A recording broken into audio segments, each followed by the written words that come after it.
세상에 떠도는 기묘한 괴담들. 첫 번째 이야기, 산책길에서 봤던 냄새나는 물건. 나는 케이스의 연선 근처에 야스갯벌 주변에서 살고 있었습니다. 그 무렵에 체험한 기분 나쁜 이야기입니다. 그날은 직장 회식 때문에 집에 돌아오는 게 늦어졌습니다. 막차를 타고 귀갓길에 올랐죠. 역에서 집까지는 자전거를 타고 돌아갔습니다. 평소 다니는 출퇴근길은 갯벌 옆의 산책길입니다. 당연히 그날도 평소처럼 그 길을 따라서 집으로 향했습니다. 산책길 도중에 초등학교의 맞은편에는 벤치가 하나 있습니다. 취기도 올랐겠다. 거기서 담배를 한 대 피기로 하고서 벤치에 걸터 앉았지요. 늦여름이라 낮에는 한여름과 다를 바 없이 덥고 밤에도 불쾌한 더위에 여운이 넘치도록 남아 있었습니다. 여전히 푹푹 찌는구나 하고 생각하며 갯벌 쪽을 보고 담배를 피웠습니다. 등 뒤에서 시선이 느껴졌습니다. 뒤를 돌아봤지만 초등학교가 있을 뿐이었죠. 시간도 시간이니만큼 아무도 없어서 술 기운 때문이리라 생각하면서도 왠지 신경 쓰여 초등학교를 바라봤지만 아무것도 보이지 않았습니다. 역시 기분 탓이구나 싶어서 다시 앞을 바라보는데 오른쪽 조금 멀리서 동체 모를 검은 그림자가 dat팅겨 보였습니다. 그 그림자는 사람 모습을 하고 있었지만 윤곽이 희미해 사람이 아니라는 느낌이 바로 왔습니다. 그와 동시에 주변에 엄청난 냄새가 감돌기 시작했습니다. 뭐라고 할까? 썩은 물에서 나는 것 같은 구역질 나는 냄새가 났습니다. 그림자가 서서히 다가왔습니다. 나는 공포와 혼란 때문에 굳어 있었지만 순간 손에 들고 있던 담뱃재가 허벅지 위에 떨어져 제정신을 차렸습니다.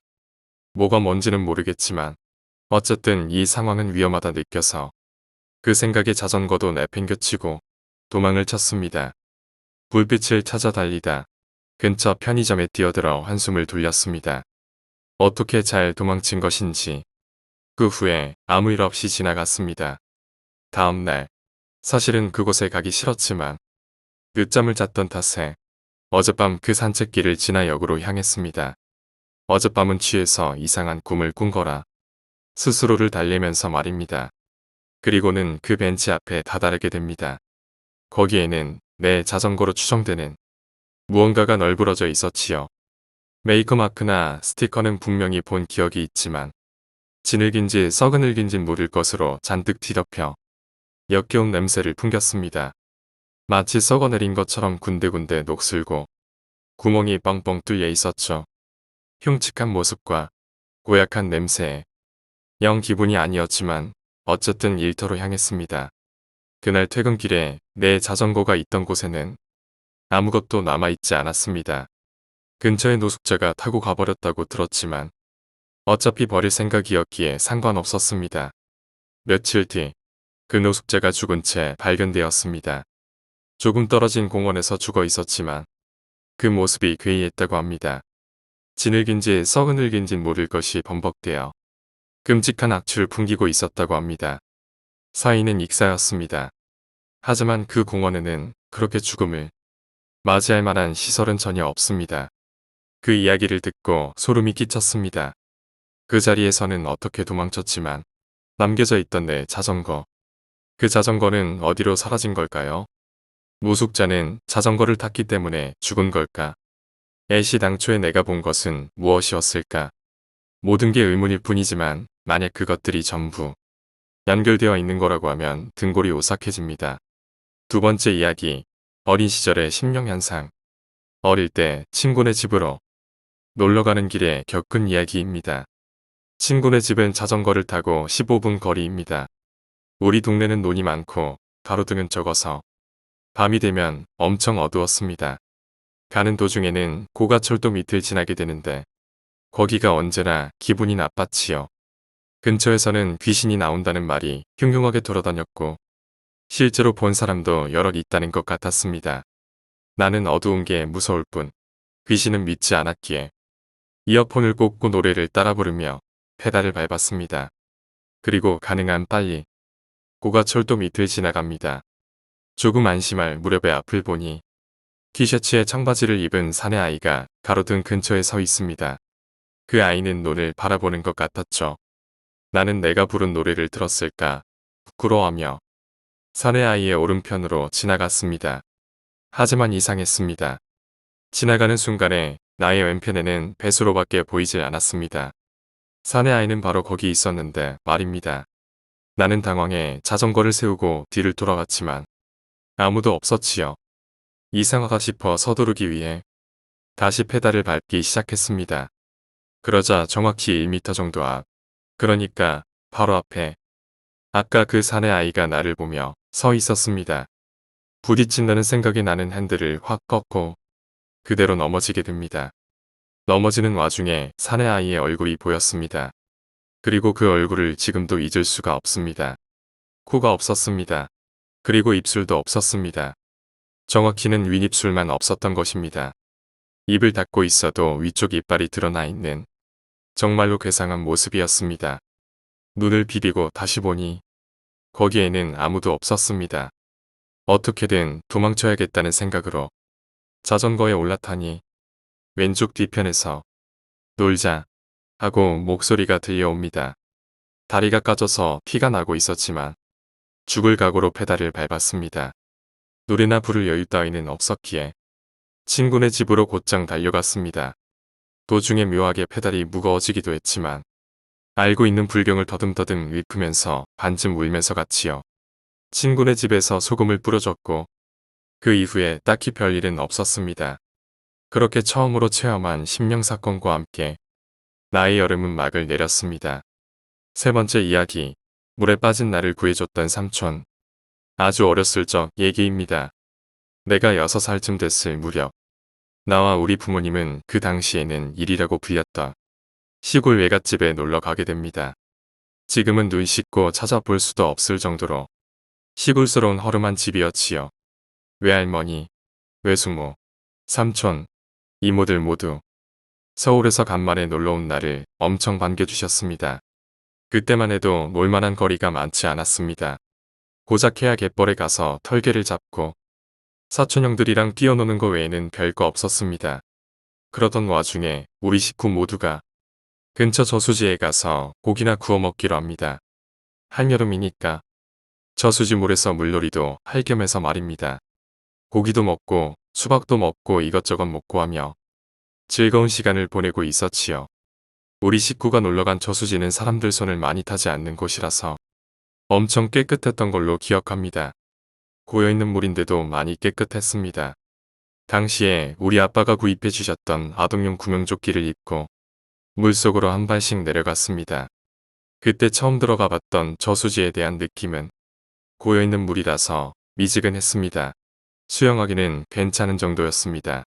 한 발자국 내밀면 발목까지, 3-4번 내디디면 무릎 정도까지, 좀 더 들어가면 깊이를 알 수 없을 정도로 확 빠져들어갔습니다. 땅에 발이 닿지 않자 순간 겁이 덜컥 났지만 이내 적응되었습니다. 아빠가 사줬던 구명조끼 덕분에 혼자서 안전하게 물놀이를 즐길 수 있었지요.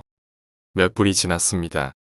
못해서 즐거운 한때를 보내는 우리 식구들이 나를 쳐다보고 손을 흔들어주며 너무 멀리까지 가면 안 된다고 얘기합니다.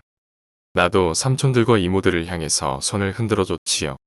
너무 신난 나머지 양팔을 들어 만세를 외쳤습니다.